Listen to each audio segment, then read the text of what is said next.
భగవద్గీత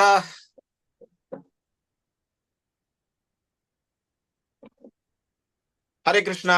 భగవద్గీత యథాతథం అధ్యాయం 5 కర్మయోగము కృష్ణ చైతన్య సహిత కర్మ శ్లోకం 6.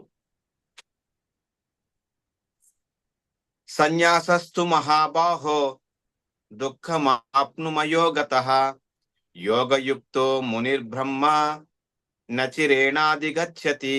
సన్యాసస్తు మహాబాహో దుఃఖమాప్నుమయో గతః యోగయుక్తో మునిర్బ్రహ్మ నచిరేణాధిగచ్చతి. హరే కృష్ణ.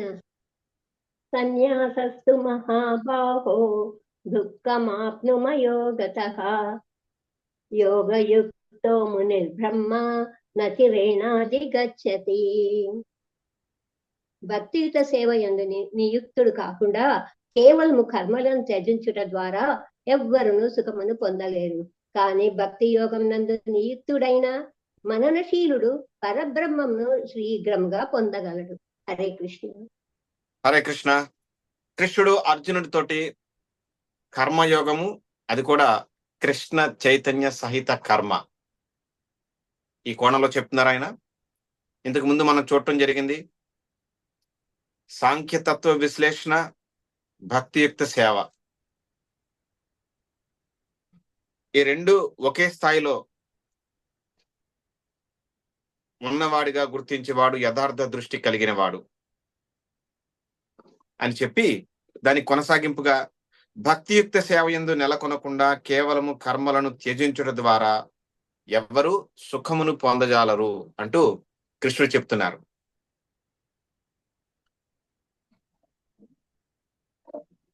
భక్తితో కూడుకున్నటువంటి సేవ చేయాలి. నేను అన్ని వదిలేశాను అని అనడానికి లేదు.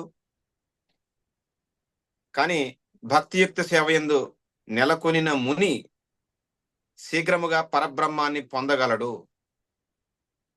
ఎవరైనా సరే, అంటే ఋషులు గాని మునులు గాని ఎవరైనా సరే నేను ఏ కర్మ చేయకుండా ఉంటాను అంటే కాదు. వారు కూడా భక్తితో కూడుకున్నటువంటి సేవ కర్మయోగాన్ని నిర్వహిస్తే తొందరగా పరబ్రహ్మాన్ని పొందుతాడు అంటూ కృష్ణుడు చెప్పడం జరిగింది. ప్రభుపాద గారు తన భాష్యంలో చెప్తున్నారు. ప్రధానంగా ఇది సన్యాసుల గురించి ఆయన తన భాష్యాల ద్వారా చెప్తున్నారు. ఎలా అంటే సన్యాసులు 2 తరగతులుగా ఉంటారు. ఒకటి మాయావాద సన్యాసులు సాంఖ్యతత్వాన్ని అధ్యయనం చేస్తారు. వైష్ణవ సన్యాసులు వేదాంత సూత్రాలకు తగిన భాష్యం ఇస్తూ శ్రీమద్ భాగవత తత్వాన్ని అధ్యయనం చేయడంలో నెలకొని ఉంటారు. మాయావాద సన్యాసులు ఎప్పుడైతే సన్యాసం తీసుకుంటారో వాళ్ళు పరబ్రహ్మంతో సమానం అనే భావనలోకి వెళ్ళిపోతారు. కానీ వైష్ణవ సన్యాసులు బ్రాహ్మణ, క్షత్రియ, వైశ్య, శూద్ర, అలాగే బ్రహ్మచర్య, గృహస్థ, వానప్రస్థ, సన్యాస 4 ఆశ్రమాలు, 4 వర్ణాల్లో ఈ సన్యాసాశ్రమం అత్యున్నతమైంది, గురువు స్థాయిది. అయినప్పటికీ సన్యాసి కూడా భక్తితో కూడుకున్నటువంటి సేవ చేయాల్సిందే. సన్యాసం తీసుకుంటే భగవంతుడు అయిపోయినట్టు లెక్క కాదు. భగవంతుడు చెప్పినటువంటి విధానంలో అత్యున్నతమైనటువంటి స్థాయి తప్పించి అదే అత్యుత్తమం కాదు. ఆ స్థాయికి వెళ్ళిన తర్వాత భగవంతుడు అయిపోయినట్టు కాదు. మాయవాదులు అలాగే భావిస్తారు. కానీ భక్తుడు అలా భావించడానికి వీల్లేదు అని చెప్పి చెప్తున్నారు. చెబుతూ ఆయన చెప్తున్నారు, వాళ్ళు కేవలం వేదం మాత్రమే అధ్యయనం చేస్తారు. ఇతర కర్మ కార్యక్రమాలన్నీ పక్కకు పెట్టేస్తారు. కానీ వైష్ణవ సన్యాసులు తమని భగవంతుడిగా భావించకుండా భగవద్దాసుడిగా భావిస్తూ అందరిలోనూ ఆత్మల్ని, పరమాత్మల్ని చూడటానికి 84 లక్షల శరీరాల్లో ప్రయత్నం చేస్తూ అందులో సఫలం చెంది భగవంతుడి గురించి భాగవతాన్ని, వేదాంత సూత్రాలని, వేదాన్ని కూడా అధ్యయనం చేస్తూ చక్కగా ప్రచారం చేస్తూ విష్ణు లేదా కృష్ణ మందిరాలని నిర్మింపచేస్తూ రకరకాలుగా భక్తులకి సేవ చేస్తూ భగవంతుడికి సేవ చేస్తూ ఉంటారు తప్పించి సన్యాసులు అయిపోయినందుకు కర్మ ఫల త్యాగం ఇంకా అన్ని వదిలేసాం మేము అనే భావనతోటి ఉండరు. కృష్ణుడు ఏం చెప్తున్నారంటే అలా వదిలేయకుండా, అంటే ఏ కర్మ చేయకుండా ఉండకుండా, పని చేయకుండా ఉండకుండా సేవతో భక్తితో కూడుకున్నటువంటి సేవ చేస్తే ఎవరైనా సరే తొందరగా నా దగ్గరికి వస్తారని చెప్పి ఆయన చెప్పడం జరిగింది.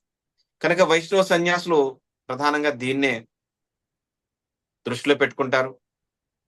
దృష్టిలో పెట్టుకుని వాళ్ళు తమ భక్తిని కొనసాగిస్తారు. కానీ ఇలా కాకుండా మాయవాద సన్యాసుల్లాగా కర్మ ఫల త్యాగం చేస్తే ఏమవుతుందంటే వాళ్ళు భగవంతుని చేరడానికి చాలా కాలం పట్టొచ్చు అని చెప్పి ప్రభుపాద్ గారు చెప్తున్నారు.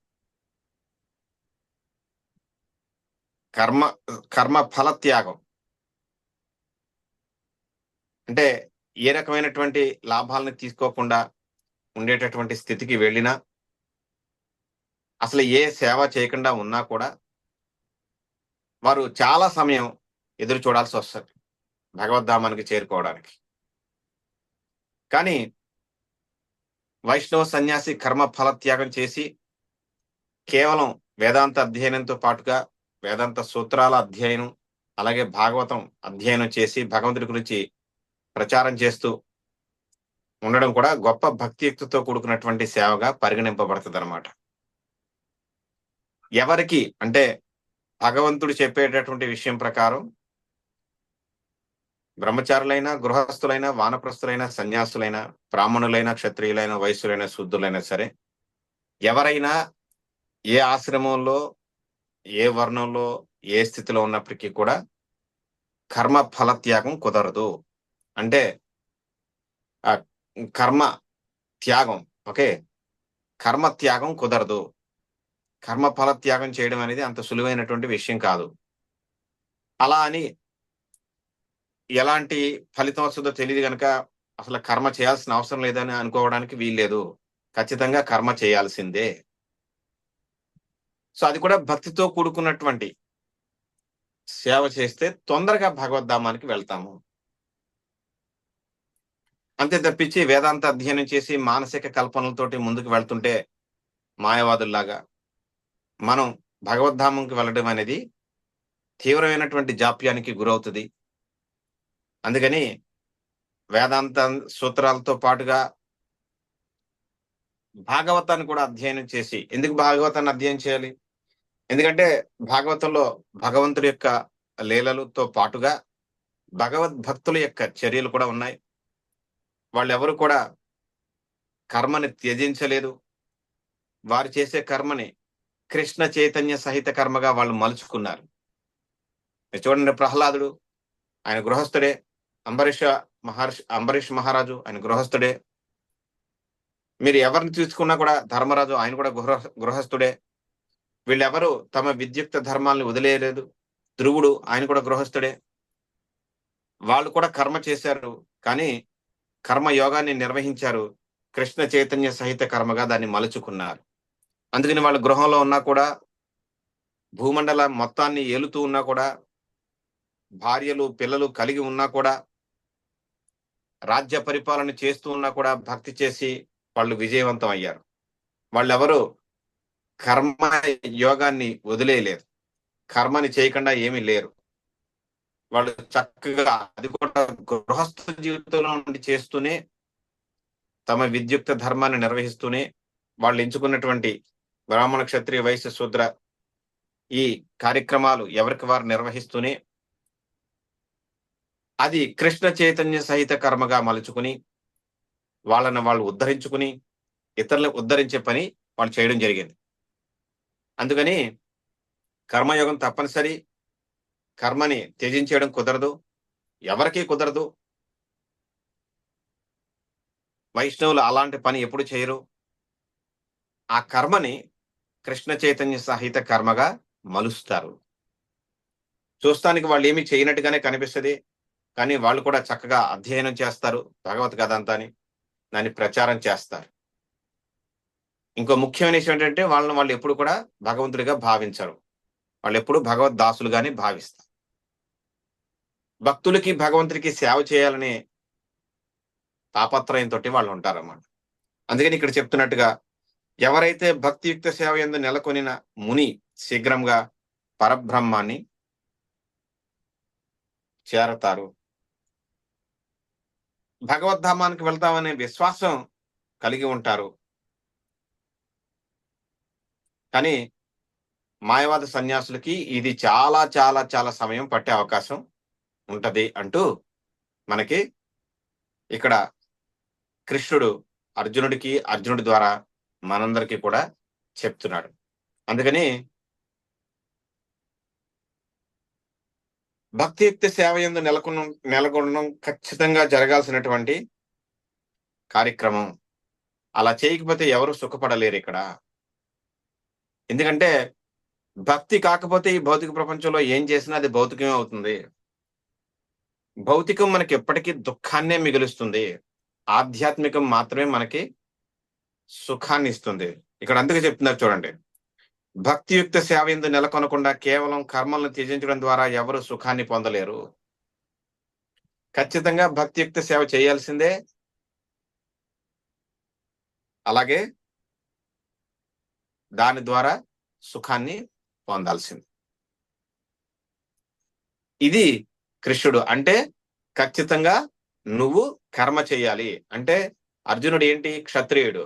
ఆయన ధర్మం ఏంటి? ఉన్న ప్రదేశంలో యుద్ధం చేయడం. దాన్ని కృష్ణుడు కోరుకున్న విధంగా తన ఇష్టానికి తగ్గట్టుగా కాకుండా, అర్జునుడికైతే సుతరాము ఆ యుద్ధం చేయడం ఇష్టం లేదు. కానీ ఇక్కడ అర్జునుడి ఇష్టంతో పని లేదు. కృష్ణుడి కోరిక ఏదైతే ఉందో దాన్ని నెరవేర్చాల్సినటువంటి బాధ్యత అర్జునుడి మీద ఉందన్నమాట. చూడండి 7వ శ్లోకం చూడండి. యోగయుక్తో విశుద్ధాత్మ విజితాత్మ జితేంద్రియ సర్వభూతాత్మ భూతాత్మ కుర్వన్నపి న లిప్యతే. యోగయుక్తో విశుద్ధాత్మ విజితాత్మ జితేంద్రియ సర్వభూతాత్మ భూతాత్మ కుర్వన్నపి న లిప్యతే. హరే కృష్ణ. యోగయుక్తో విశుద్ధాత్మ విజితాత్మ జితేంద్రియః సర్వభూతాత్మ భూతాత్మ కుర్వన్నపి న లిప్యతే. భక్తి యోగంతో కర్మ నిర్వహించువాడును విశుద్ధాత్ముడును ఇంద్రియ మనసులను జయించిన వాడును అగు మనుజుడు సర్వులకు ప్రియుడై ఉండును. సర్వుల ఎడ అతడు ప్రియమును కలిగి ఉండును. అట్టివాడు సదా కర్మలను ఆచరించుచున్నను ఎన్నడును బద్ధుడు కాడు. హరే కృష్ణ. కృష్ణుడు చెప్తున్నారు అర్జునుడితోటి, భక్తి యోగంతో కర్మ చేసేవాడు విశుద్ధాత్ముడు, తన మనస్సుని ఇంద్రియాల్ని జయించిన వాడు అయినటువంటి మానవుడు సర్వులకు ప్రియుడై ఉంటాడు. అభక్తుడిగా కర్మలను ఎంత బాగా చేసినా అది తన ఇంద్రియ తృప్తి కోసం, తన స్వార్థం కోసం మాత్రమే అవుతుంది. కానీ భక్తి యోగంతో కర్మ చేసేవాడు విశుద్ధాత్ముడవుతాడు, తన మనస్సుని ఇంద్రియాల్ని జయించిన వాడవుతాడు, అందరికీ ఇష్టమైన వాడవుతాడు. అందరూ ఆయన్ని ఇష్టపడతారు. మీరు చూడండి, అందుకనే ఎవరైతే భక్తి చేస్తుంటారో, కేవలం భక్తి చేస్తుంటారో వాళ్ళకి అందరూ గౌరవిస్తారు, నమస్కరిస్తూ ఉంటారు. కేవలం తన ఇంద్రియ తృప్తి కోసం బతికే వాళ్ళని ఎవరూ పట్టించుకోరు. ఆయన కూడా మళ్ళానే బతుకుతున్నాడు అనుకుంటారు. కానీ భగవంతుడి కోసం మాత్రమే బతికే వ్యక్తికి, అపారమైనటువంటి భక్తుడికి గౌరవం ఇవ్వడం జరుగుతుంది. అందరికీ అతను ఇష్టమైన వాడవుతాడు. అందరూ అతనికి ప్రియులై ఉంటారు. అట్టివాడు సదా కర్మలను ఆచరిస్తున్నా ఎన్నడూ బద్ధుడు కాడు. భౌతికంగా అందరూ ఏమేమి చేస్తున్నారో భక్తిలో ఉన్న వ్యక్తి కూడా అవే చేస్తున్నట్టుగా మనకి కనిపించచ్చు బయట నుంచి చూస్తే. కానీ ఇక్కడ చెప్తున్నారు, ఆయన చేసే పనితో ఆయన ఎప్పుడు బందీ కాడు. ఎందుకంటే ఆయన చేసేది భగవంతుడి కోసం, మనం చేసేది మన ఇంద్రియ తృప్తి కోసం. ఎవరైతే భగవంతుడి కోసం చేస్తాడో ఏ చేసినా కూడా తన కర్మ, అతను ఈ భౌతిక ప్రపంచంలో బందీ అయ్యే అవకాశమే లేదు. అతడు తప్పనిసరిగా విముక్తి పొందుతాడు. ఇక్కడ ప్రభుపాద్ గారు ఏ జీవి కృష్ణుడి నుంచి భిన్నమైంది కాదు అని చెప్తున్నారు. 84 లక్షల శరీరాల్లో ఉన్న ఏ జీవి కూడా.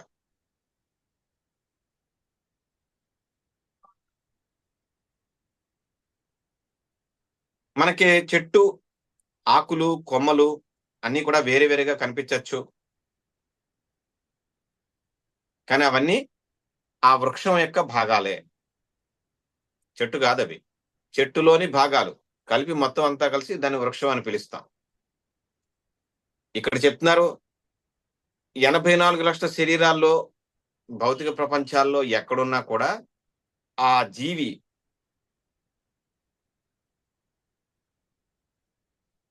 ఖచ్చితంగా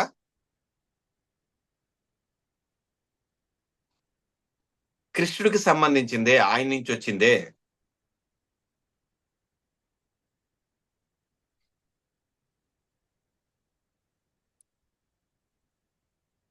అలాగే ఎప్పుడు కూడా మనసు కృష్ణుడి మీద పెడితే కృష్ణుడి నుంచి దూరం అవడం గాని, కృష్ణ సేవకు దూరం అవడం గాని అవకాశం ఉండదు. కృష్ణుడితో సంబంధం లేని విషయాలు అతను వినడానికి ఇష్టపడడు.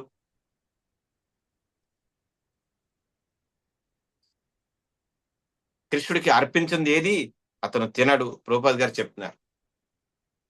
కృష్ణ సంబంధంగా అంటే ఏం చేసినా అది కృష్ణుడే ప్రధానంగా మధ్య నిలుపుకుని ఆయన చుట్టూనే వ్యవహారాలు చేయడం.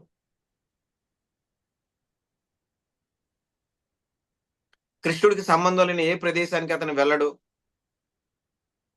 నిజానికి కృష్ణుడితో సంబంధం లేకుండా ఏ ప్రదేశం లేదు ఈ భౌతిక ఆధ్యాత్మిక ప్రపంచాల్లో.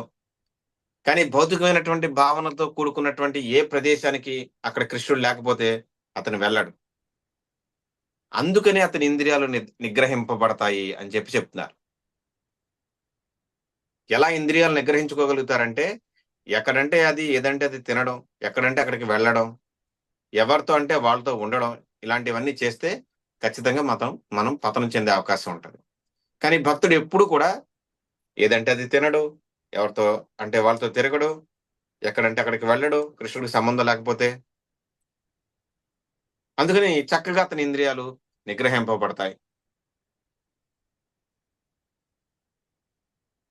ఏంటి లాభం ఇంద్రియాలు నిగ్రహింపబడితే? ఇక్కడ చెప్తున్నారు, ఎవరికైతే ఇంద్రియాలు నిగ్రహింపబడతాయో వాళ్ళు ఇతరులు ఎవరికి కూడా అపకారం చెయ్యరు. పరదుఃఖ దుఃఖి. ఇతరుల దుఃఖం తొలగించడం ఒకటే లక్ష్యంగా పనిచేస్తారు తప్పించి వాళ్ళు ఎవ్వరికీ అపకారం చేయరు అని చెప్తున్నారు. అది వాళ్ళలో ప్రత్యేకత. ఓకే, మరి రూపద్ గారు అడుగుతున్నారు, యుద్ధ రంగంలో ఇతరులకు అపకారం చేయడం కాదా అర్జునుడు కృష్ణుడు కలిసి? కోట్ల మందిని చంపడం కాదా ఇది అపకారం కాదా అని? ఎస్, బయటికి చూస్తే అది అపకారంలోనే ఉంటది. కృష్ణుడే స్వయంగా భగవద్గీత చెప్పి అర్జునుడిని చైతన్య పరిచి మరి చాలా మందిని చంపించాడు కదా, ఇది అపకారమే కదా లా కనిపిస్తుంది బయటికి ఇది. కానీ కాదు, బయట నుంచి చూస్తే అది అలా కనిపిస్తుంది.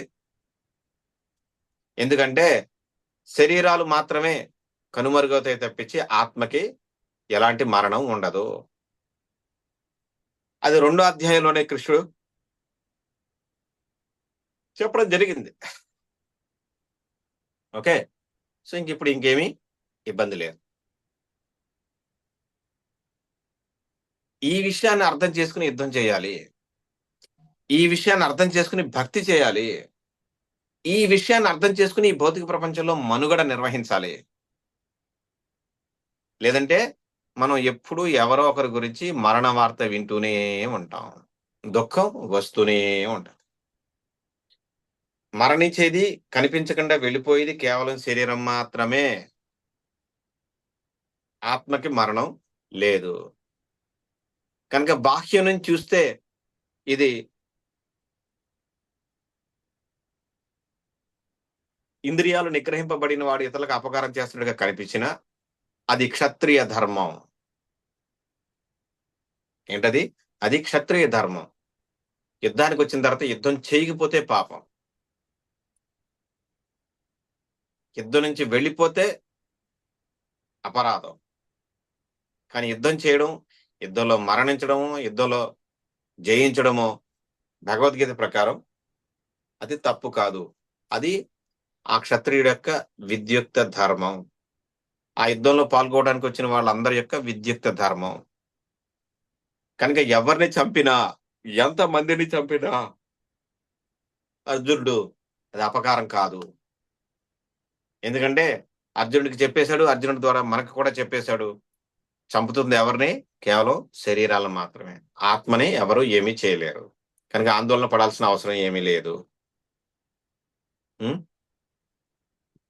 అందరూ వ్యక్తిగత ఆత్ములే, ఎవరు కూడా శరీరాలు కాదు. ఒకవేళ శరీరాలు లేకపోయినా కూడా, అంటే వదిలేసినా కూడా ఆత్మలు వేరొక శరీరం తీసుకుని ఎక్కడొక్కడే జీవిస్తూనే ఉంటాయి. ఆధ్యాత్మిక కోణంలో చూసినప్పుడు రూపద గారు తన భాష్యం ద్వారా చెప్తున్నారు. ఏమనంటే భౌతికంగా చూసినప్పుడు ఏమైంది అంటే, భాగవతంలో ప్రభుపాద్ గారు తన భాషలో చెప్పారు, 64 కోట్ల మందికి పైగా కురుక్షేత్ర యుద్ధంలో మరణించారు భాష్యానికి చూసినప్పుడు. కానీ ఆధ్యాత్మిక కోణంలో చూసినప్పుడు అక్కడ ఒక్కరు కూడా చనిపోలేదు. అసలు ఎక్కడ 64 కోట్ల మంది, ఎక్కడ జీరో? ఏమైనా అర్థం ఉందా? ఏమైనా సందర్భం, మాట్లాడే విధానం అది మనల్ని తికమక పెట్టేలానే ఉంది. ఒకరు కూడా చనిపోకపోవడం అండి. అది చూడండి, కుప్పలు కుప్పలుగా కుప్పలు కుప్పలుగా పోసి సామూహిక ఏంటది సామూహిక ఖననాలు లేదంటే దహనాలు చేశాడు ధర్మరాజు దగ్గరుండి అందరికి.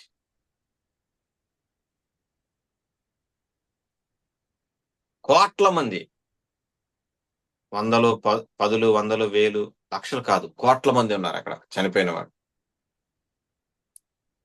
ప్రతిరోజు యుద్ధం అయిపోయిన తర్వాత గాయపడ్డ వాళ్ళందరికీ చికిత్సలు అందించడం, మరణించిన వాళ్ళందరికీ పక్కకి తీసుకెళ్లడం, ఇలా జరుగుతుందన్నమాట. కానీ భౌతికంగా చూస్తే చనిపోయారు, కానీ ఆధ్యాత్మికంగా చూస్తే ఒక్కరు కూడా మరణించలేదు కురుక్షేత్రంలో. అది బ్యూటీ.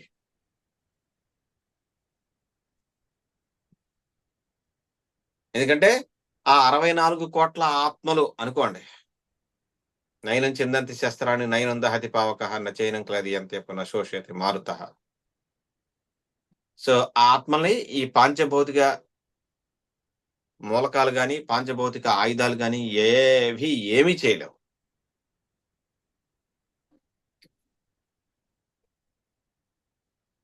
ఏమీ చేయలేవు.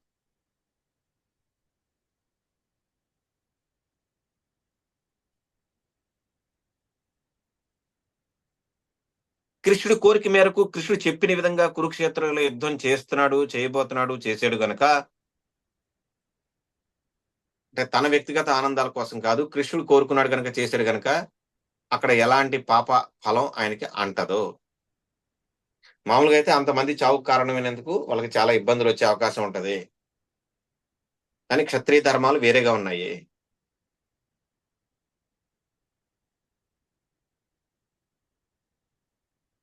క్షత్రియ ధర్మాలు చాలా వేరుగా ఉన్నాయి. అది కూడా యుద్ధం ఎవరి ఆనందం కోసం చేశారు? పాండవులు తమ ఆనందానికి యుద్ధం చేయలేదు. అసలు వాళ్ళు 5 ఊళ్ళు ఇస్తే చాలన్నప్పుడు ఎందుకు ఇదంతా? ఇన్ని కోట్ల మంది మరణిస్తే ఎంత ఇబ్బంది మనం చూసాం మొదటి అధ్యాయంలో. అర్జునుడు వీళ్ళందరూ చనిపోతే వీళ్ళ భార్యల పరిస్థితి ఏంటి? తల్లుల పరిస్థితి ఏంటి? అక్క చెల్లెల పరిస్థితి ఏంటి? కుమార్తెల పరిస్థితి ఏంటి? వాళ్ళ జీవితాలు ఏమవుతాయి? ఒకవేళ వాళ్ళలో ఎవరైనా నిగ్రహ శక్తిని కోల్పోతే ఏం పరిస్థితులు వస్తాయి? ఇవన్నీ ఆయన ఆలోచించి ఆందోళన పడ్డాడు. కానీ యుద్ధం ఎవరి కోసం చేయాలి? అర్జునుడు తన ఆనందం కోసం, తన అన్న కోసం, తమ రాజ్యం కోసం కాదు, కృష్ణుడు ఆనందం కోసం చేయాలి.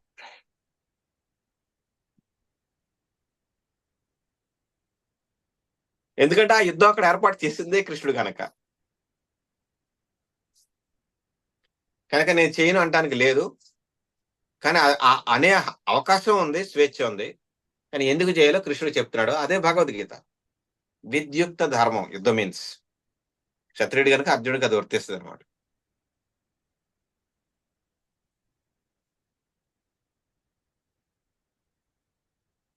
అందుకని అర్జునుడు సంపూర్ణమైనటువంటి కృష్ణ చైతన్య సహిత కర్మయోగం చేశాడు.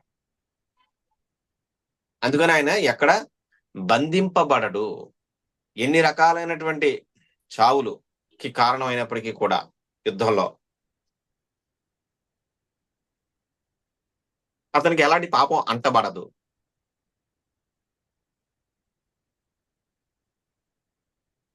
ఓకే, సో అదే విషయాన్ని మనకి ఇక్కడ భక్తి యోగంతో కర్మ చేసే వ్యక్తి అందరికీ ఇష్టమైన వాడు అవుతాడు. అందుకని వాళ్ళని ఎవరు ద్వేషించలేదు. అర్జునుడు హీరో అయ్యాడు. ఒక్క సుదర్శన చక్రం వదిలితే నిమిషాల్లో పని ముగించుకుని వచ్చేస్తుంది కృష్ణుడికి లెక్క ప్రకారం.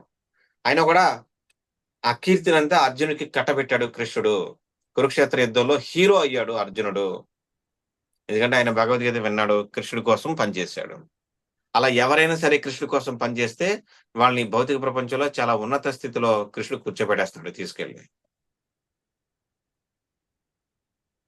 వాళ్ళు వద్దనుకున్నా సరే. కానీ చిత్తశుద్ధితోటి కృష్ణ చైతన్య సహిత కర్మ అంటే కృష్ణుడు ఏం కోరుకున్నాడో అది చేయాలి. మిగతా అంతా కృష్ణుడు చూస్తాడు. ఓకే, సో అందుకని ఆయన అన్ని భౌతికమైన పనులు చేస్తున్నట్టుగా కనిపిస్తున్నా కూడా ఆయన ఏది భౌతికమైన పని చేయట్లేదు. ఆయన ఇక్కడ బందీ కాడు. పైగా అతను అందరికీ ప్రియమైన వాడవుతాడు. అలాంటి వ్యక్తిని ద్వేషిస్తే అది ద్వేషించే వాళ్ళ యొక్క దురదృష్టం తప్పించి ద్వేషింపబడే వాడి యొక్క దురదృష్టం మాత్రం కాదు. ఓకే, సో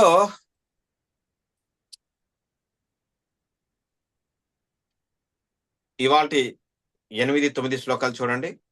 నైవ కించిత్ కరోమీతి యుక్తో మన్యేత తత్వవిత్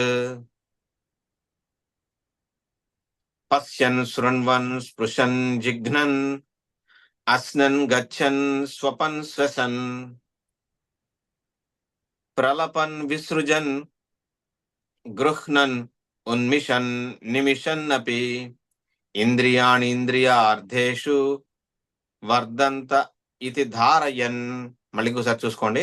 నైవ కించిత్ కరోమీతి యుక్తో మన్యేత తత్వవిత్ పశ్యన్ శృణ్వన్ స్పృశన్ జిఘ్నన్ అస్నన్ గచ్చన్ స్వపన్ శ్వసన్ ప్రలపన్ విసృజన్ గృహ్ణన్ ఉన్మిషన్ నిమిషన్ అపి ఇంద్రియాణి ఇంద్రియార్థేషు వర్తంత ఇతి ధారయన్. హరే కృష్ణ. నైవ కించిత్ కరోమీతి యుక్తో మన్యేత తత్వవిత్ పశ్యన్ శృణ్వన్ స్పృశన్ జిఘ్రన్ అశ్నన్ గచ్చన్ స్వపన్ శ్వసన్ ప్రలపన్ విసృజన్ గృహ్ణన్ ఉన్మిషన్ నిమిషన్నపి ఇంద్రియాణి ఇంద్రియార్థేషు వర్తంత ఇతి ధారయన్. దివ్య చైతన్య యుక్తుడైన వాడు చూచుట, వినుట, తాకుట, వాసన చూచుట, భుజించుట, కదలుట, నిద్రించుట, శ్వాసించుట వంటివి చేయుచున్నను తాను వాస్తవంగా ఏదియును చేయనట్లుగా ఎరిగి ఉండును. ఏలైనా మాట్లాడినప్పుడు, గ్రహించున్నప్పుడు, విసర్జించినప్పుడు, కనులు తెరుచుట లేక మూయుట జరుగునప్పుడు ఆయా ఇంద్రియములు ఇంద్రియార్థములలో వర్తించుచున్నవనియు మరియు తాను వాని నుండి దూరంగా నుండిననియు అతడు సదా ఎరిగి ఉండును. హరే. దివ్య చైతన్యుడైనటువంటి వ్యక్తి అంటే పూర్తిగా ఆధ్యాత్మిక విషయాలతోటి చైతన్యం చెందినటువంటి వ్యక్తి చూడటం గాని, వినడం గాని, దేనైనా ముట్టుకోవడం గాని, వాసన చూడటం గాని, తినడం గాని, అటు ఇటు కదలడం గాని, నిద్రించడం గాని, గాలి పీల్చుకోవడం గాని, ఇలా ఏం చేస్తున్నా కూడా వాస్తవంగా తాను ఏమీ చేయట్లేదు అని తనలో తాను తెలుసుకుని ఉంటాడంట. ఎందుకంటే మాట్లాడేటప్పుడు, విసర్జించేటప్పుడు, గ్రహించేటప్పుడు, లేక కన్నులను తెరుచుకున్నప్పుడు, లేక మూసినప్పుడు భౌతికమైనటువంటి ఇంద్రియాలు మాత్రమే ఇంద్రియార్థ విషయాల్లో నెలకొని ఉన్నాయని, తాను మాత్రం వారి నుంచి దూరంగా ఉన్నానని సదా అతను తెలుసుకుని ఉంటాడు. అంటే ఈ భౌతిక శరీరం, ఈ భౌతిక ఇంద్రియాలు వాటిలో మమేకం అవుతున్నాయి. కానీ అతను మాత్రం అలా అవ్వట్లేదు. అంటే అతనంటే ఎవరు ఇక్కడ? ఆత్మ. తాను మాత్రం వారి నుంచి దూరంగా ఉన్నానని సదా ఎరిగి ఉంటాడు. ఆ స్పృహ, ఎందుకంటే అతనికి దివ్య చైతన్యం వచ్చింది కాబట్టి. అతను కూడా అందరిలో తిరగచ్చు, అందరిలోనే కనిపించచ్చు, విమానంలో తిరగచ్చు, రైళ్లలో తిరగచ్చు, కార్లలో తిరగచ్చు, అందరితో మాట్లాడచ్చు. కానీ చూస్తానికి అతను ఎలా ఉంటాడు? సాధారణ వ్యక్తిలానే కనిపించచ్చు. కానీ ఇదిగో ఇది పరిస్థితి. తానేం చేయట్లేదు. తన శరీరం, దానికున్న ఇంద్రియాలు అవే చేస్తున్నాయి.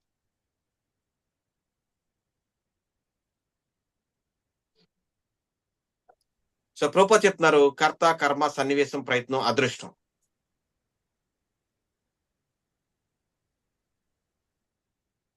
ఈ 5 స్థితుల మీద, ఈ 5 కారణాల మీద శుద్ధ స్థితి ఆధారపడి ఉంటది. అది ఎలాంటి భౌతిక విషయాలతోటి సంబంధం లేకుండా ఉంటది అని చెప్తున్నారు. కర్త, కర్మ, సన్నివేశం, ప్రయత్నం, అదృష్టం.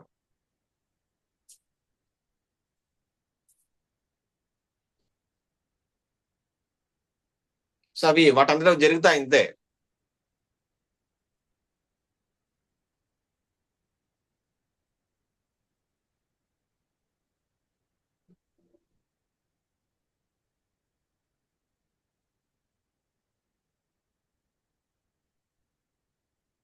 ఎందుకంటే అతను కృష్ణుడి యొక్క దివ్యమైనటువంటి భక్తియుక్త సేవలో నెలకొని ఉండడం అందుకు కారణం.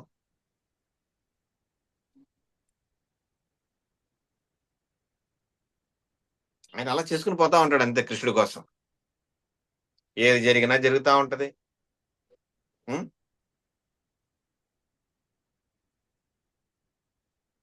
మామూలుగా అయితే ఈ భౌతిక ప్రపంచంలో ఇంద్రియాలు ఎప్పుడు కూడా తమ తృప్తి కోసమే ప్రయత్నం చేస్తాయి, కష్టపడతాయి. కానీ ఆధ్యాత్మికంగా చూసినప్పుడు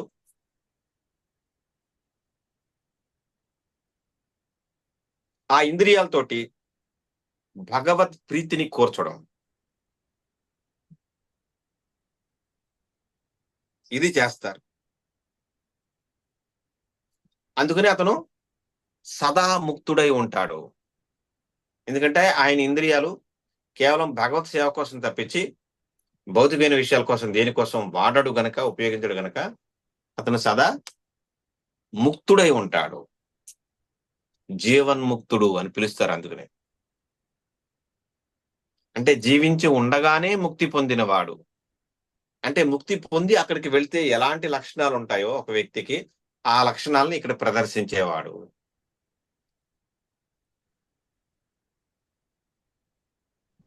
అతన్ని జీవన్ముక్తుడు అని పిలుస్తారు. ఎందుకంటే అతను ఏం చేసినా భగవంతుడి కోసమే చేస్తూ ఉంటాడు గనక. ఇదే పని అక్కడ చేశాం. అక్కడ చేయడం ఇష్టం లేక ఇక్కడికి వచ్చాం. ఇక్కడ మన కోసమే చేసుకుంటున్నాం. మనకెవరైనా చేస్తే బాగుండని అనుకుంటున్నాం. కానీ అక్కడ అలా ఉండదు. అందరూ కృష్ణుడికే సేవ చేస్తారు. వాస్తవానికి ప్రభుపాద్ గారు చెప్తారు భాగవత భాష్యాల్లో కూడా, కృష్ణుడు తన భక్తులకి సేవ చేయడం కోసం సదా ఆతురతగా ఎదురు చూస్తూ ఉంటాడు. అలాగే ఆయన యొక్క భక్తులు ఎప్పుడు ఆయనకి సేవ చేయడం కోసం ఆతురత పడుతూ ఉంటారు. శివుడు కూడా ఈ విషయాన్ని ధృవీకరించారు పద్మపురాణంలో. నా భక్తులు వచ్చి నన్ను భౌతికమైనటువంటి కోరికలు కోరతారు, కానీ కృష్ణ భక్తులు కృష్ణ భక్తిని మాత్రమే కోరుకుంటారు, కృష్ణుడికి సేవను మాత్రమే కోరుకుంటారు. నాలా భగవన్నామాన్ని జపించేలాగా తమకు వరం ఇవ్వమని కోరుకుంటారు తప్పించి భౌతికమని అడగరు. నా భక్తులకి కృష్ణ భక్తులకి ఉన్న తేడా ఇదే అని చెప్పాడు ఆయన. మీరు చూడండి, కృష్ణ భక్తులు చాలా గొప్పగా సేవ చేస్తుంటారు, కానీ శివుణ్ణి పూజించినటువంటి వ్యక్తులు సేవ విషయంలో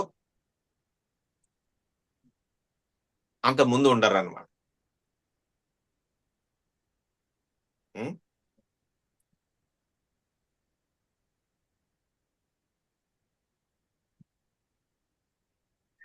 కృష్ణ భక్తుడైన తర్వాత కృష్ణ భక్తుడు అయిన తర్వాత ఏమవుతుంది, అతనికి అర్థమైంది నేను కృష్ణుడికి నిత్య సేవకుణ్ణి అని చెప్పేసి. అందుకని వేరే ఏమి అతను చేయడు, ఏం చేసినా అది కృష్ణుడి కోసమే అనే భావంలోనే ఉంటాడు. ఓకే, అందుకనే ఆయన ఏదైనా చేస్తూ ఉన్నట్టుగా కనిపించినా అది ఆయన కోసం కాదు, అది కృష్ణుడి కోసమే. ఉం? ఆయన ఒకవేళ ఏదైనా చేస్తూ ఉన్నా నిజానికి ఆ జీవుడు ఏమీ చేయడు, ఆయన శరీరం ఆయన ఇంద్రియాలు చేస్తూ ఉంటాయి, కానీ ఆయన ఆత్మ మాత్రం కృష్ణుడి మీద ఉంటది, కృష్ణుడి కొరకే ఉంటది, కృష్ణుడి సేవకై ఉంటది. ఇదే విషయాన్ని కృష్ణుడు అర్జునుడికి చెప్తున్నాడు. కనుక అతను తింటున్నా ఏం చేస్తున్నా, తన శరీరంతో ఇంద్రియాలతో ఏం చేస్తున్నా కూడా అది కేవలం భగవంతుడి కోసమే, తన కోసం మాత్రం కాదు. అంటే ఈ స్థితికి రావాలి. నువ్వు ఇప్పుడు భీకరంగా 18 రోజుల పాటు యుద్ధం చేయాలి, ఒక మనిషి తన జీవితకాలం యుద్ధం చేయాలి, అది కృష్ణుడిని కేంద్రంగా చేసుకుని మాత్రమే చేయాలి. అప్పుడు విజయం తథ్యం అవుతుంది. మనం ఎవరి మీద ఈర్ష్య పడము, తప్పులు చేయము. అలాంటి దివ్య స్థితికి మనం రావాలి. అదే ఇక్కడ మనకి కృష్ణుడు అర్జునుడికి బోధిస్తూ ఉన్నాడు అనమాట. నీ పని ఏంటి? యుద్ధం చేయడం, చక్కగా చేయి. నా సంతృప్తి కోసం యుద్ధం చేయి, నీ కోసం కాదు, నీ ఆలోచనల కోసం, నీ ఉద్దేశాల కోసం కాదు, నా ఆనందం కోసం చేయి. దాన్నే కర్మయోగము, కృష్ణ చైతన్య సహిత కర్మ. నువ్వు చేసేది నా కోసం అన్నట్టుగా ఉండాలి, అప్పుడు ఏ ఇబ్బంది ఉండదు. సో ఈ విధంగా కృష్ణుడు అర్జునుడికి చెప్తూ ఉన్నారు, ఇంకా చెప్తూ ముందుకు సాగుతారు. ఏమేమి చెప్తారో తెలుసుకుంటూ మనం కూడా ముందుకు వెళ్తాం.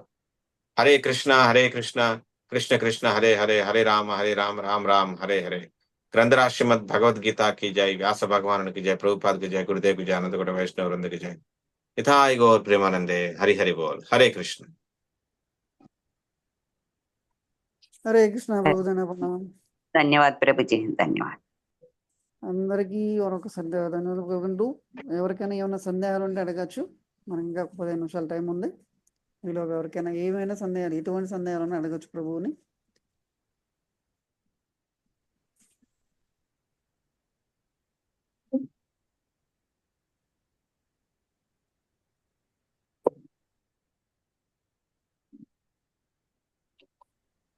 హరే కృష్ణ ప్రభుజీ, ప్రణామ్. హరే కృష్ణ హరే కృష్ణ.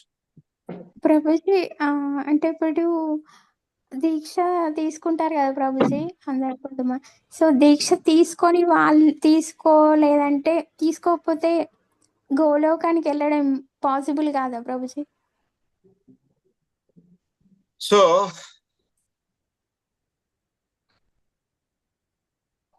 కృష్ణుడు కూడా ఆయన కుల గురువు ఎవరైతే ఉన్నారో గర్గముని పంపిస్తారు. వసుదేవుడు ఒక ఆవుల కొట్టంలో ఆయన్ని ఒళ్ళో కూర్చోబెట్టుకుని ఇతనికి కృష్ణ అని చెప్పి ఆయన పేరు పెడతారు. యాక్చువల్ గా ఆయన యదుకుల గురువు, గర్గముని యదుకులానికి గురువు. ఆయన నామకరణలో గురువు వచ్చారు.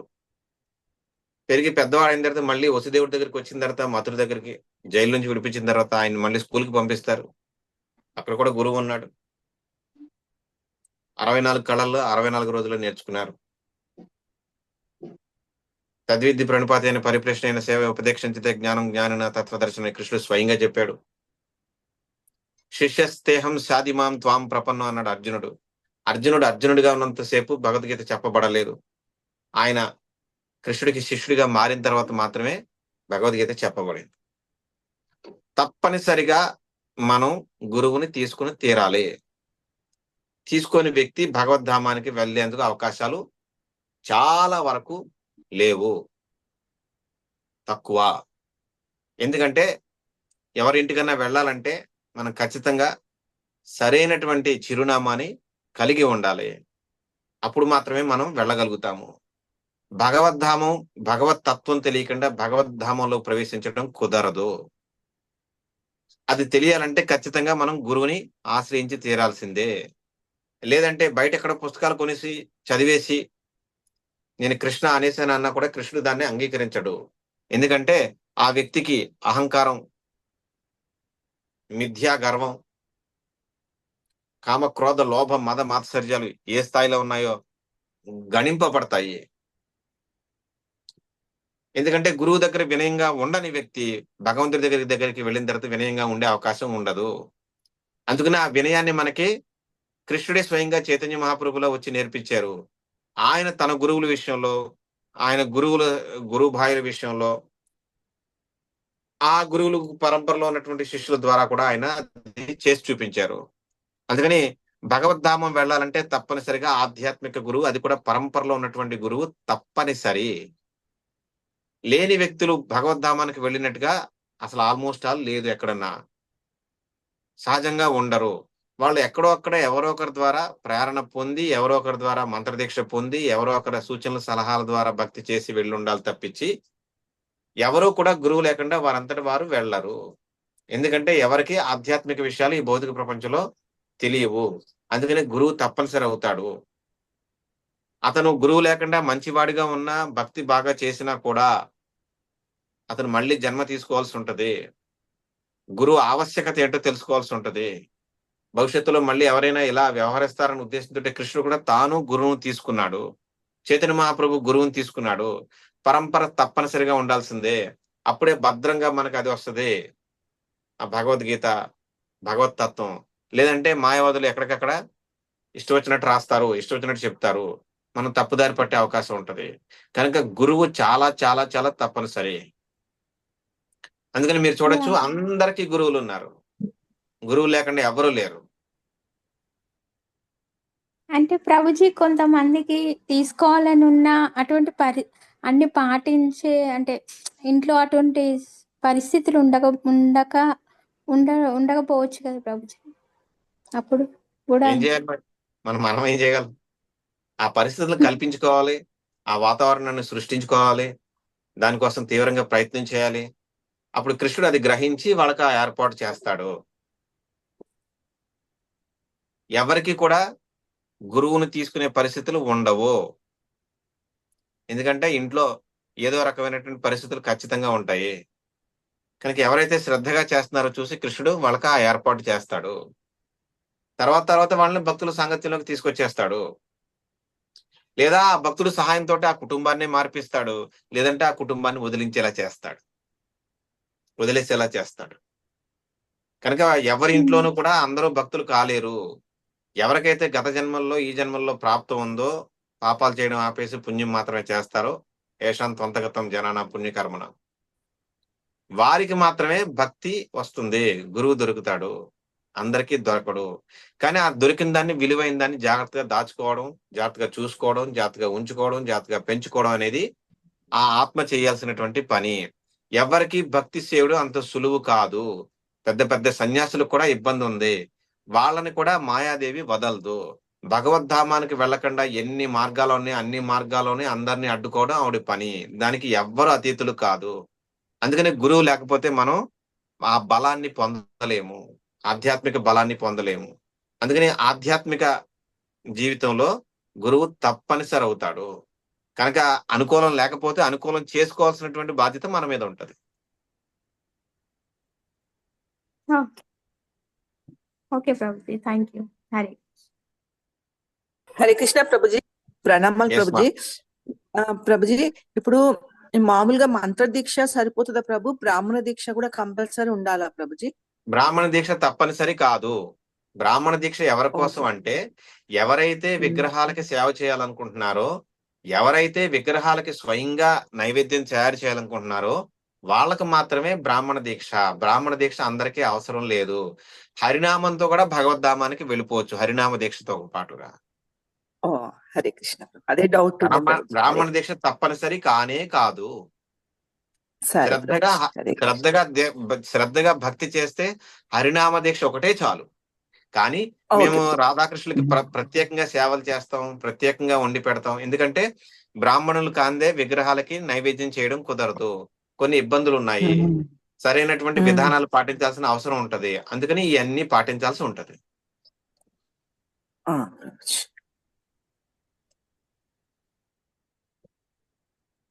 ఆ యోగ్యత లక్షణాలు కూడా మనకి రావాలి బ్రాహ్మణ దీక్ష తీసుకోవాలంటే. అది మన శిక్షా గురువు, దీక్షా గురువు నమ్మాలి. దానికి కొన్ని పద్ధతులు పెట్టారు, కొన్ని పరీక్షలు పెట్టారు. అవన్నీ పాస్ అయితే, అది అనుకూలం అయితే. ఎందుకంటే ఎవరైనా తీసుకోవాలనుకుంటారు, ఆ ప్రభుజీ లేదా మాతాజీ ఇంట్లో భర్త లేదా భార్య భక్తి చేయరు. వాళ్ళు ఏమన్నా ఉల్లిపాయ తింటుంటే, మద్యం తాగుతుంటే, సిగరెట్లు తాగుతుంటే, టీ కాఫీలు తాగుతుంటే, సో అలాంటి వ్యక్తులతోటి ఉండి నేను బ్రాహ్మణ దీక్ష తీసుకుంటా, నేను గుళ్ళోకి వెళ్ళి సేవ చేస్తా, ఇంటికి వచ్చి వీళ్ళతో ఉంటా అనంటే కొన్ని ఇబ్బందులు ఉంటాయి. అందుకని బ్రాహ్మణ దీక్ష నిజానికి అందరికీ కాదు. బ్రాహ్మణ దీక్ష కొంతమందికి మాత్రమే. అది కూడా పూర్తిగా భగవంతుడికి సేవలో భాగం అవ్వాలనుకున్న వాళ్ళకి మాత్రమే. ప్రత్యక్ష సేవ కోసం ఎవరైతే ఉత్సాహపడతారో, అనుకూలం చేసుకుంటారో వాళ్ళకి మాత్రమే బ్రాహ్మణ దీక్ష, అందరికీ కాదు.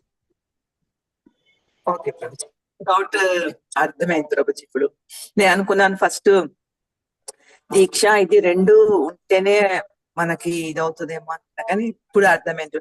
నేను అదే బ్రాహ్మణ దీక్ష గురించి చాలా కొంచెము వెంటబడ్డాను. తర్వాత నాకు ఇప్పుడు అర్థమైంది అది అంత అవసరం లేదు అనేసి. హరే కృష్ణ. మీరు ఒకవేళ గుళ్ళోనే ఉంటే, మీరు మీ ప్రభు ఇద్దరూ కూడా గుళ్ళోనే ఉండి సేవ చేస్తానంటే అప్పుడు ఇలాంటివి అవసరం అవుతాయి. బయట ఉంటూ బ్రాహ్మణ తీసుకోవడం అంత మంచిది కాదు. సరే ప్రభుజీ. హరే కృష్ణ. హరే కృష్ణ ప్రభుజీ, ప్రణామాలు.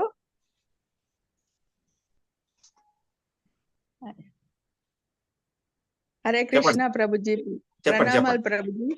ప్రభుజీ, ఇప్పుడు ఇది యుద్ధంలా ఇది వీరు ఇది ఇది కౌరవులు అందరూ చనిపోలేరు, వాళ్ళు ఆధ్యాత్మికంగా వాళ్ళు బ్రతికే ఉన్నారు అన్నట్టుగా కృష్ణుడు చెప్పిండ్రు కదా ప్రభుజీ మీరు. కేవలం అయితే మరి వాళ్ళు కౌరవులు మాత్రమే కాదండి, ఆ యుద్ధంలో పాల్గొన్న వాళ్ళు ఎవరూ కూడా మరణించలేదు ఆధ్యాత్మికంగా. 64 కోట్ల మంది బతికే ఉన్నారు. ఎందుకంటే వాళ్ళ ఆత్మలను మనం చూడాలి తప్పితే శరీరాలను కాదు. అలాగే ఆధ్యాత్మికంగా చూసినప్పుడు ప్రభుపాద్ గారు చెప్పారు భాష్యంలో, ఆధ్యాత్మికంగా చూసినప్పుడు ఎవరూ చనిపోలేదు, భౌతికంగా చూసినప్పుడు మాత్రం కోట్లలో శరీరాలు వదిలేశారు. మరి ఆధ్యాత్మికంగా ఉన్న వాళ్ళు మళ్ళా జన్మ తీసుకోరా ప్రభుజీ? వాళ్ళు అక్కడనే ఉంటారా? సో వాళ్ళ స్థితిని బట్టి వాళ్ళు మరణిస్తూ ఏమనుకుంటున్నారా అనే దాన్ని బట్టి కూడా దీని మీద ఆధారపడి ఉంటది. ఎందుకంటే వాళ్ళ ఎదురుగా కృష్ణుడు ఉన్నాడు. కృష్ణుని చూస్తూ ఎవరైనా శరీరం వదిలేసి ఉంటే వాళ్ళందరూ భగవద్ధామానికి వెళ్తారు, ఆయన తలుచుకుంటూ వెళ్తే. లేదంటే వాళ్ళు యుద్ధం చేశారు కనుక యుద్ధంలో మరణించిన ఎవరైనా సరే వ్యక్తి మరణిస్తే స్వర్గానికి వెళ్తారు, బతికితే భూమిని అనుభవిస్తారు. ఇది భగవద్గీత చెప్పింది. కనుక ఎవరెవరైతే చనిపోయేటప్పుడు ఆ యుద్ధంలో మరణిస్తూ ఏమనుకుంటున్నారు అనేది కూడా ముఖ్యం అవుతుంది. సహజంగా అందరూ కృష్ణుడు ఎదురుగా ఉన్నారు కనుక సాధ్యమైనంత వరకు అందరూ భగవద్ధామానికి వెళ్తారు. కొంతమంది వాళ్ళకు ఉన్నటువంటి కోరికలను బట్టి, వాళ్ళ స్థితిని బట్టి, వాళ్ళ ఆలోచనలను బట్టి, వాళ్ళు మరణిస్తూ వాళ్ళు అనేటటువంటి విషయాన్ని బట్టి, వాళ్ళ మనసు ఏ రకంగా ఉంది దాన్ని బట్టి కూడా వాళ్ళకి శరీరాలు వచ్చే అవకాశం ఉంటది. కొన్ని సందర్భాల్లో అందరూ భగవద్ధామానికి వెళ్ళిపోయారని చెప్తారు. కొన్ని సందర్భాల్లో లేదు, కొంతమంది నరకానికి వెళ్ళారు, కొంతమంది స్వర్గానికి వెళ్ళారు, ఇలా రకరకాలుగా చెప్తుంటారు. అంటే నరకానికి వెళ్ళినట్టు ఎక్కడ ఏం చెప్పలేదు, కానీ పూర్తిగా అందరూ స్వర్గానికే వెళ్ళారు, కౌరవులు అందరూ స్వర్గానికి వెళ్ళారు అని చెప్పి కూడా చెప్తారు. ఎందుకంటే వాళ్ళు యుద్ధంలో మరణించారు, అందుకని. హరే కృష్ణ ప్రభుజీ. అదే మళ్ళా వాళ్ళు జన్మ తీసుకుంటారా అని నాకు డౌట్ వచ్చింది ప్రభుజీ. హరే కృష్ణ, ప్రణామాలు. హరే కృష్ణ. హరే కృష్ణ.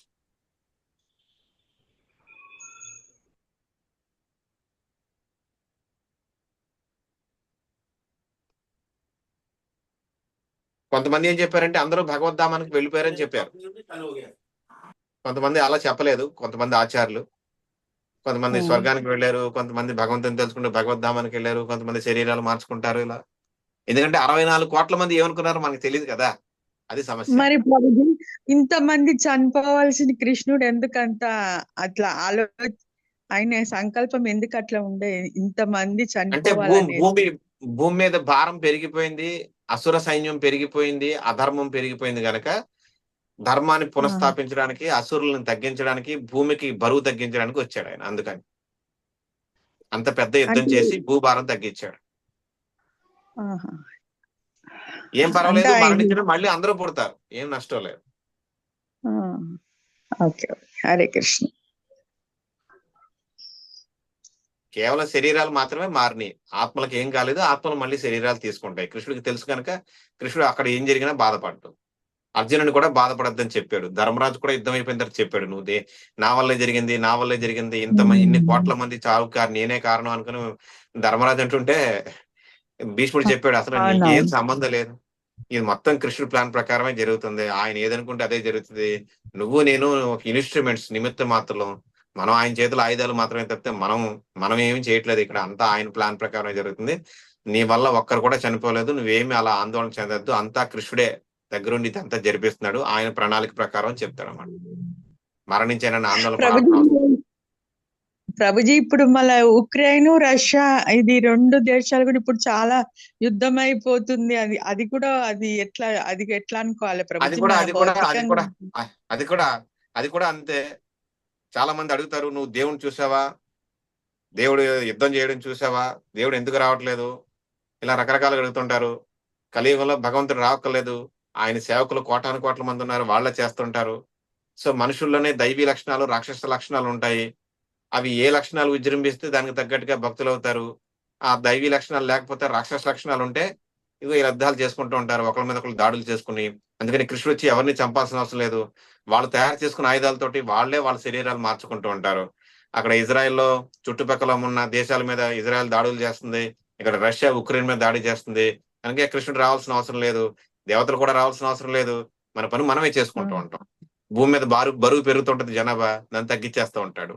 ఏ మతం అన్న ఆధిపత్యం పెరుగుతుంటే దాన్ని తుడిచేస్తూ ఉంటాడు, ఏ కులం ఆధిపత్యం పెరుగుతుంటే దాన్ని తుడిచేస్తూ ఉంటాడు. మొత్తానికి కృష్ణుడు ఉద్దేశం ప్రకారం భూభారం తగ్గుతూ ఉండాలి. సో వీళ్ళల్లో వీళ్ళే గొడవ పడుతుంటారు, వీళ్ళల్లో వీళ్ళు చంపుకుంటుంటారు, పుడతా ఉంటారు. ఈ సైకిల్ ఇలా తిరుగుతూనే ఉంటది, ఏమీ ఆందోళన చెందాల్సిన అవసరం లేదు. కర్మానుసారం వాళ్ళకి అలా జరుగుతూ ఉంటుంది.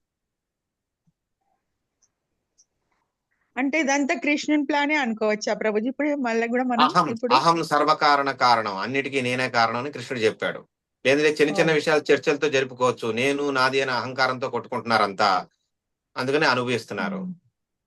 రాళ్ళు, గుట్టలు, కొండలు, ఎడారుల కోసం నా స్థలం, నా స్థలం, నా దేశం కొట్టుకుంటున్నారు, మనుషులు చచ్చిపోతున్నారు.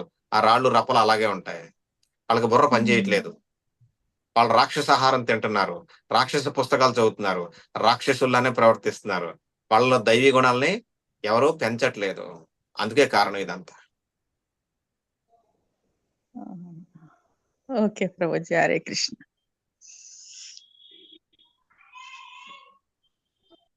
ఎందుకంటే ఇది ఒకటి మనకి బయటకు కనిపిస్తూ ఉంటది, కానీ రోజు ఎన్ని కోట్ల జీవరాశుల్ని చంపుతున్నారు మనుషులు, కోళ్ళని, మేకల్ని, రకరకాల జంతువుల్ని, రకరకాలైనటువంటి ఒంటెల్ని, ఆవుల్ని, ఎద్దుల్ని. మరి అవి మరణిస్తున్నప్పుడు అవి పడే బాధ, వాటి రక్తం భూమి మీద పడుతున్నప్పుడు వాటి బాధ, వాటి కుటుంబ సభ్యుల బాధ. సో మనుషులు చనిపోతుంటే మనకు బాధగా ఉంది, మరి మనం చంపే వాటిని ఎన్ని వ్యాన్లలో, ఎన్ని వెహికల్స్ లో, ఎన్ని పడవల్లో, ఎన్ని వాడల్లో ఎంత మాంసం రవాణా అవుతుంది, ఎన్ని జంతువులు చంపుతున్నారు, మరి అప్పుడు బాధ కలగట్లేదే మీకు ఎవరికైనా? అంటే మీరైతే చంపేసుకోవచ్చు, మిమ్మల్ని చంపితే మాత్రం బాధ అంటే అలాగా? సో మీకు బలం ఉందని బలహీనం అయినట్టు మీరు చంపుతున్నారు. సో ప్రకృతి ఇంకా బలమైంది, అది మిమ్మల్ని చంపుద్ది, మా అధ్యక్ష అయిన ప్రకృతి.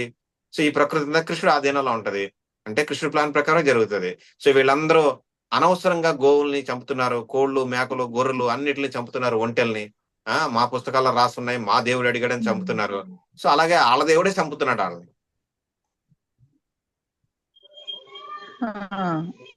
కనుక గగ్గోలు పెడుతున్నారు అంతా, పిల్లలు చనిపోతున్నారు, ఆడవాళ్ళు చనిపోతున్నారు, వాళ్ళు పిల్లలు ఆడవాళ్ళు తినట్లేదా మాంసాహారం? వాళ్ళు తింటున్నారుగా, మగవాళ్ళు చేయట్లేదా హత్యలు? సో మరి ఇంకెందుకు బాధ? అంటే మనకి నొప్పి అయితే నొప్పి, మనకు బాధ అయితే బాధ, మన రక్తమే రక్తం, మన జీవితమే మన జీవితం, మన పిల్లలే మన పిల్లలు కాదు కదా. వాటిలో కూడా జీవితం మీద అలాంటి కోరికలే ఉంటాయి కదా, వాటికి రక్త మాంసాలు ఉన్నాయి కదా, వాటికి కోరికలు ఉన్నాయి కదా, వాటికి ఆశ ఉంది కదా. మరి మీరు వాటి ఆశని అర్ధాంతరంగా తుడిచేస్తున్నారు, చంపేస్తున్నారు వాటిని. అప్పుడు మీకు బాధ అనిపించట్లేదు? మరి మిమ్మల్ని ఎవరైనా చంపుతుంటే మరి బాధపడుతున్నారు, గగ్గోలు పెడుతున్నారు, కెమెరా ముందుకు వచ్చి, వీడియోల ముందుకు వచ్చి, ఎవరు లేరా ప్రపంచంలో మమ్మల్ని కాపాడరా అంటే మరి మీరు చేసిన ఒకసారి గుర్తు చేసుకోండి.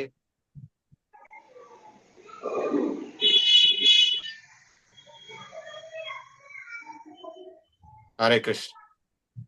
హరే కృష్ణ ప్రభుజీ. అంటే హరే కృష్ణ ప్రభుజీ, ఇప్పుడు అక్కడ మన భక్తులు కూడా ఉన్నారు కదా ప్రభుజీ, ఉంటారు. మరి వాళ్ళు కూడా ప్రాణాలు ఇలా కష్టంగానే ఉన్నాయి కదా. ఏమో మరి వాళ్ళు ఎందుకున్నారు, అక్కడ ఉండకూడదు, అప్పుడు ఏం చేయాలి మరి? సో మీరు కూడా గుర్తుపెట్టుకోవాలి, ఒక్కొక్క సందర్భంలో భక్తులు కూడా మరణిస్తారు. భక్తులుంటే మరణించరని అనుకోవద్దు, భక్తులకు మరణం రాదని అనుకోవద్దు. అయితే భక్తుడు మరణానికి భౌతికమైనటువంటి వ్యక్తి మరణానికి తేడా ఉంటది. భక్తుడు మరణించినా భగవంతుడి కోసమే మరణిస్తాడు, భక్తుడు జీవించినా భగవంతుడి కోసమే జీవిస్తాడు. భక్తుడు తిన్నా, నడిచినా, నిద్రించినా, సేవ చేసినా, అది ఏదైనా సరే అది కృష్ణుడి కోసమే. ఆ స్పృహలో ఉంటాడు. కనుక భక్తుడు మరణించినా ఏమీ నష్టం లేదు, భగవద్ధామానికి వెళ్తాడు. కానీ భౌతికమైనటువంటి వ్యక్తులు మరణిస్తే మాత్రం మళ్ళీ చక్రంలో తిరుగుతా ఉంటారు. కనుక ఆ ప్రమాదం ఉన్న చోటకి భక్తులు వెళ్ళకపోవడమే మంచిది. ఒక్కొక్కసారి ప్రమాదం వెతుక్కుంటూ భక్తుల దగ్గరికి కూడా వస్తది. భీష్ముడు కూడా కృష్ణ భక్తుడే. కృష్ణుడు ఎదురుగానే మరణించాడు.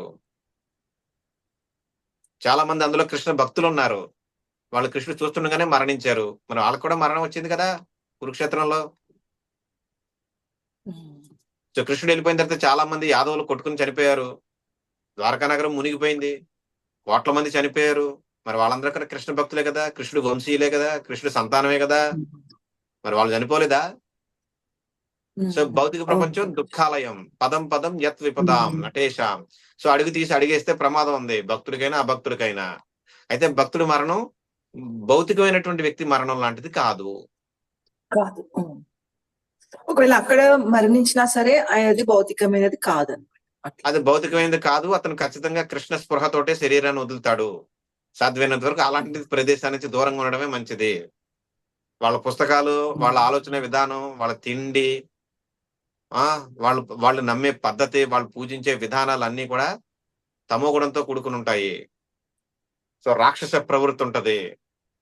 గోమాతల్ని నిర్దాక్షిణ్యంగా చంపుతున్నారు, జంతువులను అకారణంగా చంపుతున్నారు, తమ ఇంద్రియ తృప్తి కోసం, నాలుగు రుచి కోసం. దీనికి మూల్యం చెల్లిస్తారు. అందుకని ప్రభుపాద అట్లీస్ట్ గోవులనైనా సంపద అని అడిగారు ఆయన విదేశాలకు వెళ్ళినప్పుడు. కానీ వీళ్ళు మా గ్రంథాల్లో ఉంది, మేము చంపుతా అంటున్నారు. సరే చంపండి, చంపితే ఏమవుతుందో మీరు చూస్తారు. ఈ ప్రపంచంలో ఎక్కడ శాంతి లేదు, ఎందుకంటే అందరూ అనవసరంగా హింస చేస్తున్నారు. అందుకని హింసకు గురి అవుతున్నారు.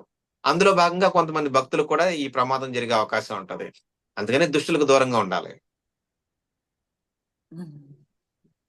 కానీ ఎక్కడున్నా మరణం తథ్యం, అది కూడా గుర్తుపెట్టుకోవాలి. అందుకు దానికి తగ్గట్టుగా మనం ప్రిపేర్ కావాలి, సమాయత్తం కావాలి. మరణించడం ఒక కళ, ప్రభుపాద్ గారు చెప్పారు. దానికి తగ్గట్టుగా మనం ఇప్పుడు ప్రిపేర్ అవుతున్నాం. 16 మాలలు జపం చేస్తున్నాం, అంతకు మించి చేస్తూ ఉంటాం. ఇలా రకరకాలుగా గురువులు కృష్ణుడు చెప్పిన అన్ని పాటిస్తూ మనం ప్రిపేర్ అవుతున్నాం. ఎస్, మనం చేసే మనం కూడా మరణిస్తాం, ఏం తప్పదు. ఇవాళ రేపు మనకు తెలియదు కాకపోవచ్చు. కృష్ణుడు ప్రణాళిక ప్రకారం అది జరుగుతుంది. కనుక భక్తులకు రోగాలు వస్తున్నాయి, భక్తులు మరణిస్తున్నారు. ఎందుకు జరుగుతుందంటే భౌతిక ప్రపంచంలో ఎవరైనా మరణిస్తారు. ధర్మరాజు శరీరం వదిలేశాడు, అందరూ శరీరం వదిలేశారు. ఎవరు ఇక్కడ ఏం శాశ్వతంగా లేరు. భీష్ముడు కూడా వదిలేశాడు, తీవ్రమైనటువంటి బాణాలు కూర్చున్నాయి. భీష్ముడు చాలా గొప్పోడు, మరి ఆయనకు అన్ని బాణాలు ఎందుకంటే అంటే ఉంటది, దేని లెక్క దానికి ఉంటది.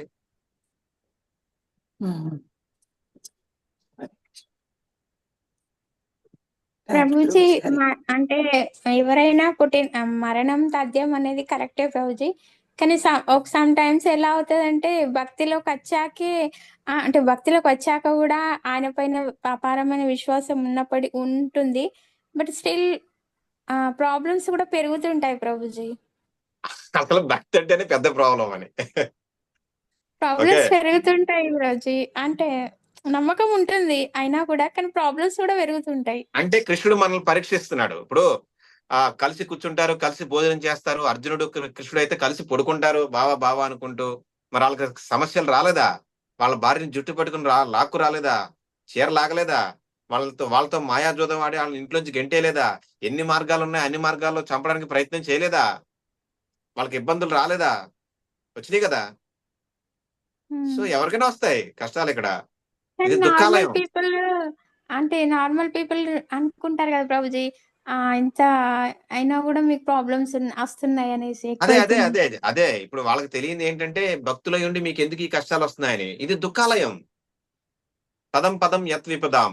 ఇక్కడ భక్తులైనా సరే అభక్తులైనా సరే వాళ్ళకు కూడా ప్రమాదం ఉంది. అందుకని ఇక్కడి నుంచి తొందరగా వెళ్ళిపోవాలి.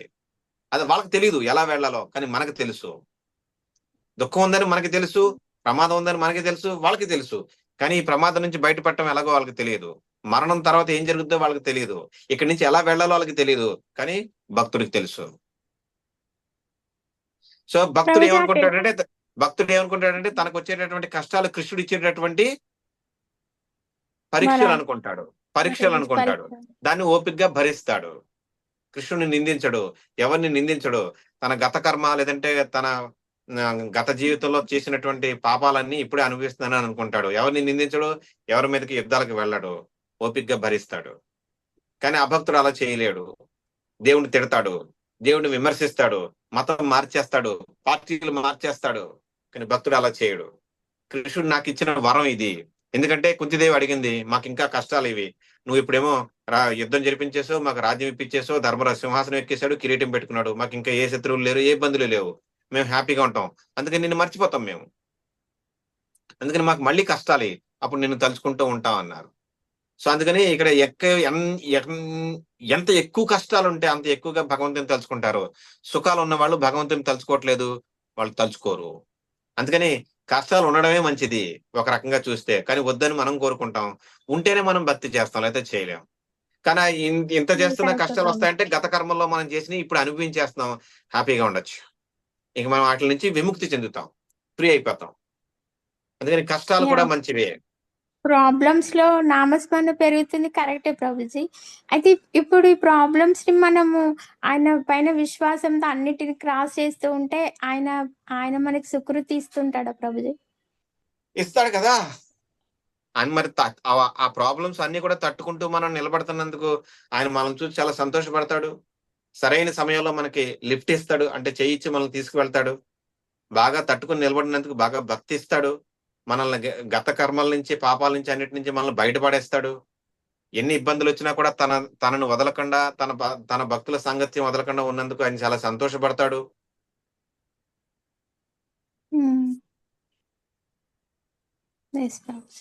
సో భక్తుడికి కష్టాలు అనేవి వరాలు, శాపాలు కాదు. పాండవులు ఎలా దేహత్యాగం చేశారు ప్రభుజీ? సో వాళ్ళు నడుచుకుంటూ ఒకరి తర్వాత ఒకరు శరీరాలు వదిలేశారు, అంతే, ఏం లేదు. సో ఎప్పుడైతే కృష్ణుడు వెళ్ళిపోయాడని చెప్పేసి ధర్మరాజుకి అర్జునుడు చెప్పాడో, మహాభారతంలో ఉంది అది, సో భాగవతంలో కూడా ఉంది, అంత క్లియర్ గా లేదు, మహాభారతంలో ఫుల్ గా ఉంది. ఎప్పుడైతే అర్జునుడు వచ్చి చెప్పాడో, వెంటనే ధర్మరాజు కిరీటం తీసి సింహాసనం మీద పెట్టి పరీక్షిత్ మహారాజుని పిలిచి అతనికి పట్టాభిషేకం చేసేసి, ఆయన మిగతా 4 అన్నదమ్ములు, ద్రౌపది అందరూ కలిసి రాజ్యం వదిలి నెమ్మదిగా ఉత్తరం వైపు నడుచుకుంటూ వెళ్ళిపోతుంటారు.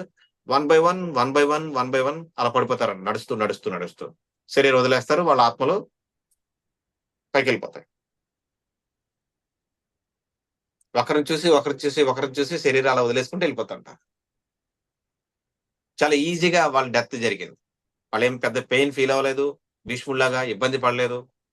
భీష్ముడు అయితే ఏకంగా 18 రోజులు నానా బాధలు పడ్డాడు, 8 రోజులు ఇబ్బందులు పడ్డాడు, more than 8 days.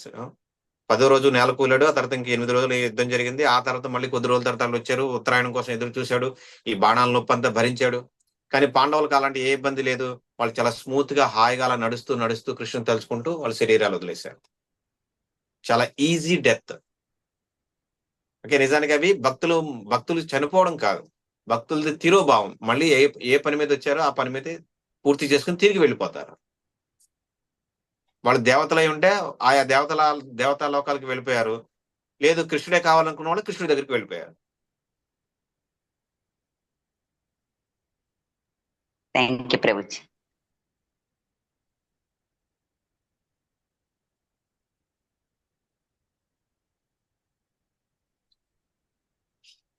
ప్రభు హరే కృష్ణ ఉన్నారా?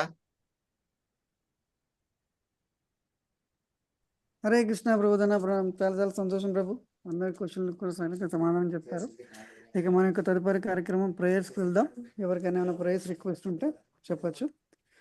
ముందుగా మన యొక్క పూజ్య గురువులైన జయప్రతాప్ మహారాజ్ గారికి ఆరోగ్యం గురించి